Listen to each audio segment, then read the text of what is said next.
Assalamualaikum warahmatullahi wabarakatuh. Perkenalkan, nama saya Rizal Asep Nugroho. Saya mahasiswa Universitas Cyber Asia, jurusan PJJ Informatika. Pada kesempatan ini, saya akan mempresentasikan atau menjelaskan jawaban-jawaban saya untuk ujian akhir semester antara mata kuliah Cloud Computing. Untuk soal pertama, jelaskan istilah di bawah ini, yaitu Software as Service, Utility Computing, dan Integrated Network. Software as Service atau SaaS, SaaS adalah suatu model penyampaian perangkat lunak di mana aplikasi tersedia melalui internet. Pengguna dapat mengakses perangkat lunak tanpa perlu menginstalnya secara lokal di komputer mereka. Aplikasi SaaS ini contohnya adalah Google Workspace atau Microsoft 365. Jadi kita bisa menggunakan semacam kayak Google Doc atau Microsoft Word secara online tanpa kita menginstal di laptop kita. Nah, pengguna bisa mengakses aplikasi dari mana saja, mengurangi kebutuhan untuk pemeliharaan perangkat keras dan pembangunan perangkat lunak yang kompleks. Ini tentu sangat memudahkan bagi user yang awam ya, yang susah untuk melakukan penginstalan dan maintenance perangkat lunak. Kemudian untuk utility computing adalah sebuah model layanan di mana sumber daya komputasi seperti server, penyimpanan, dan aplikasi disediakan kepada pengguna sesuai kebutuhan. Jadi sesuai kebutuhan apa yang dia pakai, yang dia bayar. Dia menggunakan beberapa storage yang digunakan saja itu yang dia bayar. Dia menghabiskan berapa memori atau CPU yang dihabiskan itu aja yang dia bayar. Ya, ini sebenarnya mirip seperti model utilitas seperti air dan atau listrik ya.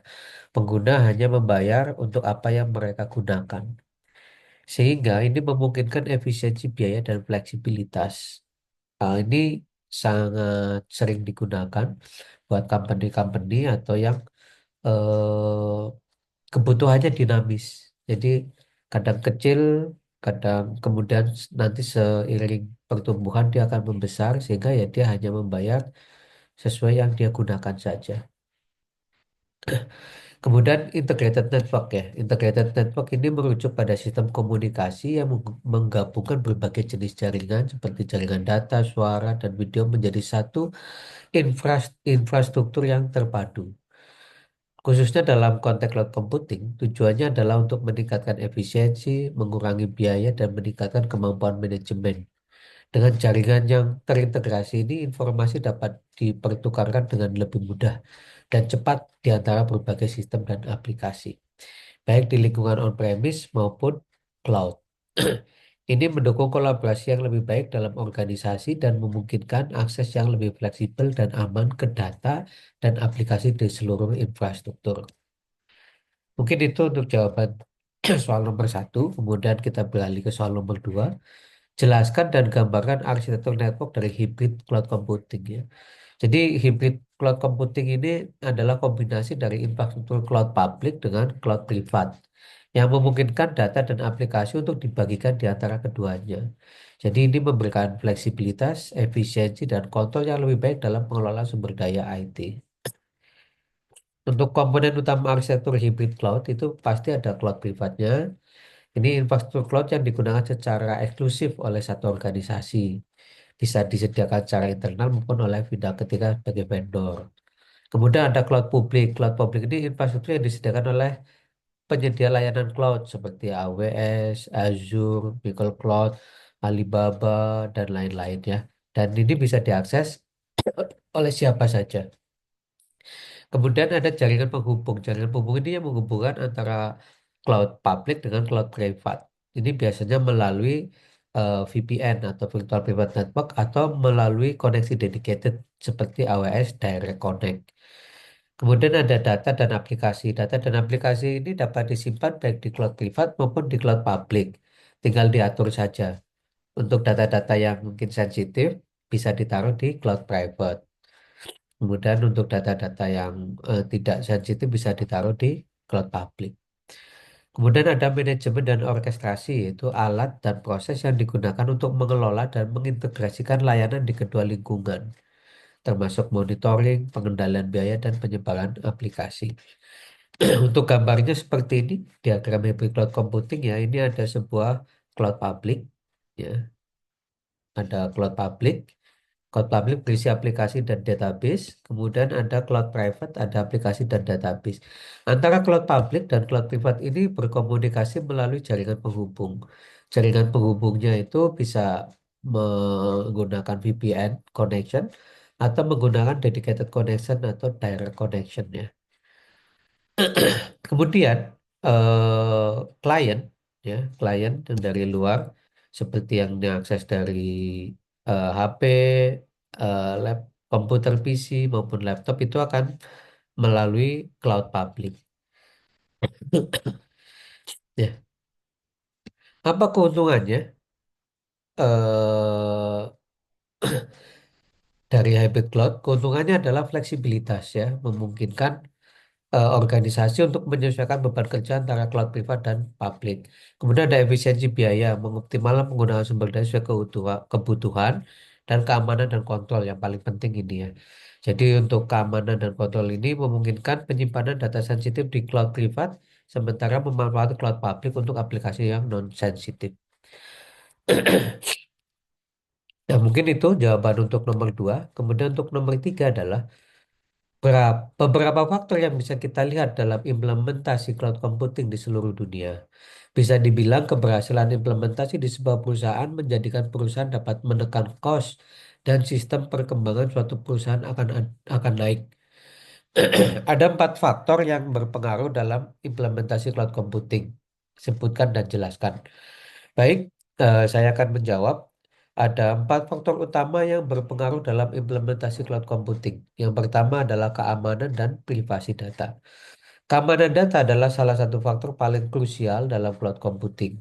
Perusahaan harus memastikan bahwa data yang disimpan di cloud dilindungi dengan baik dari ancaman keamanan seperti peretasan atau kebocoran data.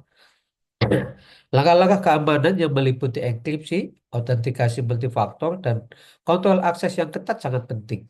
Selain itu, perusahaan juga harus mempertimbangkan kepatuhan terhadap regulasi perlindungan data yang berlaku seperti GDP ya, perlindungan data pribadi atau PDP ya, dan juga menjaga privasi pengguna. Biaya dan model pembayaran. Faktor biaya dan model pembayaran ini dalam cloud computing umumnya berbasis penggunaan pay as you go ya. Jadi model pembiayaannya pay as you go, apa yang kamu gunakan yaitu yang akan dibayarkan. Yang memungkinkan perusahaan membayar hanya untuk sumber daya yang mereka gunakan. Ini dapat membantu menekan biaya operasional dibandingkan dengan model infrastruktur tradisional. Perusahaan perlu menganalisis total biaya kepemilikan dan membandingkannya dengan manfaat yang diperoleh untuk memastikan bahwa investasi dalam cloud computing memberikan nilai yang optimal. Jadi kadang kita juga nggak PSUGO ya, karena PSUGO per satuannya bisa jadi lebih mahal kalau memang pemakaian kita itu continue ya dan lama. Kalau kita ngelihat continue dan lama, sebaiknya kita beralih ke yang monthly gitu ya. Kalau kita udah tahu lah pembayarannya itu kira-kira dalam 1 bulan itu akan kelihatan trafficnya stabil gitu. Kalau kita bisa punya visibility dalam 1 tahun, kita bisa malah membayar yearly ya, karena akan lebih murah. Tapi kalau tidak, jangan sampai kita sudah membayar tapi kemudian tidak terpakai. Kalau seperti itu model yang disarankan ya PSU Go ya. Apa yang kita pakai, apa yang kita bayarkan. Mungkin itu untuk faktor biaya dan model pembayaran. Selanjutnya adalah faktor skalabilitas dan fleksibilitas. Cloud computing memungkinkan perusahaan untuk dengan cepat menyesuaikan kapasitas sumber daya sesuai dengan kebutuhan bisnis yang berubah. Jadi skalabilitas ini sangat penting ya dalam menghadapi fluktuasi permintaan. Dan di cloud computing sangat mudah untuk scaling gitu. Jadi tidak perlu repot-repot, kita tinggal scaling mau scale ke horizontal atau scale ke vertikal juga bisa. Kemudian fleksibilitas untuk menambah atau mengurangi sumber daya tanpa perlu investasi awal yang besar, membuat perusahaan lebih responsif terhadap perubahan pasar dan peluang bisnis baru. Jadi sangat fleksibel ya. Kalau traffic masih kecil, kita cukup gunakan server yang kecil. Ketika trafficnya menaik, kita juga secara otomatis kita naikkan, bisa kita scaling ke vertikal dengan menaikkan kapasitas CPU atau memori, atau kita scaling horizontal dengan membuat server baru seperti itu. Kemudian faktor yang keempat adalah integrasi dan kompatibilitas. Keberhasilan implementasi cloud sangat bergantung pada kemampuan untuk mengintegrasikan solusi cloud dengan sistem dan aplikasi yang sudah ada. Perusahaan perlu memastikan bahwa platform cloud yang dipilih kompatibel dengan infrastruktur IT yang mereka saat ini gunakan, sehingga proses migrasi data dan aplikasi dapat dilakukan dengan lancar. Integrasi yang baik juga memastikan bahwa alur kerja di seluruh organisasi tidak terganggu dan mendukung efisiensi operasional. Jadi kesimpulannya adalah keberhasilan implementasi cloud computing dipengaruhi oleh faktor-faktor seperti keamanan, biaya, skalabilitas, dan integrasi. Dengan memperhatikan faktor-faktor ini, perusahaan dapat menekan biaya dan meningkatkan efektivitas, mendorong pertumbuhan dan inovasi yang lebih besar. Kemudian beralih ke soal nomor 4. Sebutkan dan jelaskan 8 keuntungan dan 3 kerugian dari virtualisasi dan cloud computing. Baik, saya akan menjawab. Pertama adalah keuntungan virtualisasi dan cloud computing. Ada 8 yang sesuai pertanyaan yang saya akan jelaskan. Pertama adalah penghematan biaya. Mengurangi biaya hardware dan pemeliharaan karena beberapa mesin virtual dapat dijalankan di satu server fisik.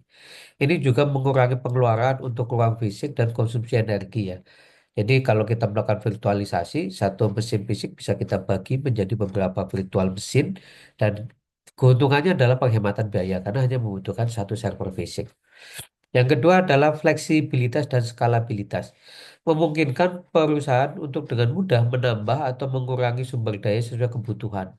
Mendukung pertumbuhan bisnis yang dinamis. Ya, jadi seperti yang disebutkan tadi bahwa kita bisa memulai dengan spek yang kecil, kemudian kalau traffic meningkat kita bisa kembangkan skala kita scaling lebih lanjut ya, dan itu sangat mudah karena di cloud computing maupun di virtualisasi itu ya kemudahan skalabilitas itu sangat mudah ya. Kemudian manajemen sumber daya yang efisien. Memungkinkan pemanfaatan sumber daya yang lebih efisien dengan mengalokasikan kapasitas sesuai dengan kebutuhan beban kerja, mengurangi pemborosan. Kemudian yang keempat adalah disaster recovery yang lebih baik, memudahkan proses pemulihan data dan sistem setelah bencana, karena snapshot dan backup dapat diambil dengan mudah. Yang kelima, akses dari mana saja. Cloud computing memungkinkan akses ke aplikasi dan data dari berbagai lokasi, meningkatkan mobilitas dan kolaborasi antar tim. Yang keenam, pembaruan dan pemeliharaan yang mudah. Proses pembaruan perangkat lunak dan pemeliharaan dapat dilakukan secara terpusat, mengurangi waktu dan biaya yang terkait dengan pemeliharaan manual. Yang ketujuh, keamanan yang ditingkatkan. Penyedia layanan cloud seringkali memiliki kontrol keamanan yang kuat dan kepatuhan terhadap standar industri, memberikan perlindungan tambahan untuk data dan aplikasi. Yang kedelapan, inovasi yang lebih cepat. Penggunaan cloud memungkinkan perusahaan untuk dengan cepat menerapkan teknologi baru, mempercepat pengembangan produk dan layanan baru. Apa kerugiannya? Kerugiannya adalah satu, ketergantungan pada koneksi internet ya, karena virtualisasi dan cloud computing ini kan servernya tidak ada di kita, sehingga kita harus mempunyai akses terhadap internet. Kalau internetnya lambat atau itu koneksi internet kita buruk ya akan susah. Yang kedua adalah keamanan dan privasi data. Ada beberapa aturan di beberapa negara bahwa data-data harus ditaruh di dalam server dalam negeri, dan belum tentu eh, provider cloud ini mempunyai server yang ada di dalam negeri Indonesia ya, hanya beberapa saja. Itu juga kerugiannya. Kemudian yang ketiga adalah kompleksitas manajemen ya. Kalau mengelola infrastruktur virtual dan cloud bisa lebih kompleks kalau melibatkan berbagai platform dan penyedia ya. Kesimpulannya adalah virtualisasi dan cloud computing menawarkan banyak keuntungan, termasuk efisiensi biaya dan fleksibilitas. Namun ada juga kerugian yang perlu dipertimbangkan, seperti ketergantungan pada koneksi internet dan tantangan dalam manajemen. Memahami kedua sisi ini dapat membantu perusahaan dapat membuat keputusannya lebih baik dalam mengadopsi teknologi ini. Mungkin itu empat soal yang disampaikan dalam UAS. Untuk soal nomor 5 adalah menjelaskan jawaban dari empat soal di atas dengan video presentasi yang sedang saya lakukan saat ini. Mungkin itu dari saya. Terima kasih atas perhatiannya dan mohon maaf bila ada kekurangan. Wassalamualaikum warahmatullahi wabarakatuh.